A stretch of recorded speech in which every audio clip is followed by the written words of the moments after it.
திண்டுக்கல் அருள்மிகு ஞானாம்பிகை உடனமர் காளகத்தீஸ்வரர் அபிராமியம்மன் திருக்கோவிலில் சித்திரை திருவிழா அம்மன் வீதி உலா நடைபெற்றது.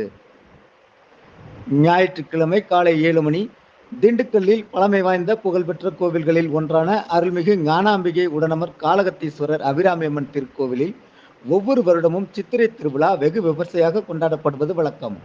இவ்வருட திருவிழாவை முன்னிட்டு வெள்ளிக்கிழமை கொடியேற்றத்துடன் சித்திரை திருவிழா துவங்கி 23/4/2024 செவ்வாய்க்கிழமை தீர்த்தவாரியுடன் 12 நாட்கள் நடைபெறுகிறது.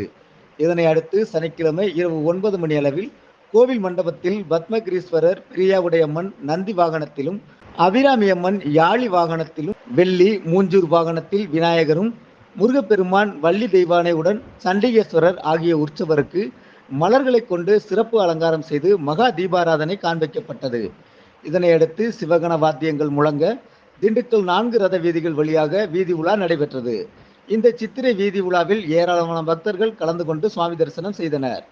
12 நாட்கள் நடைபெறும் இந்த சித்திரை திருவிழாவில் இரவு அம்மன் வீதி உலாவும், 21ஆம் தேதி திருக்கல்யாண வைபவமும், 22ஆம் தேதியன்று சித்திரை திருவிழா திருத்தேரோட்ட நிகழ்ச்சியும் நடைபெற உள்ளது. விழாவிற்கான ஏற்பாடுகளை அபிராமியம்மன் அறங்காவலர் குழு தலைவர் வேலுச்சாமி தலைமையிலான அறங்காவலர்கள் சண்முகவேல், அரவிந்தா, செல்போன் வீரகுமார், நிர்மலா, மலைச்சாமி மற்றும் செயல் அலுவலர் தங்கம் லதா தலைமையிலான விழா கமிட்டியார்கள் சிறப்பாக செய்திருந்தனர்.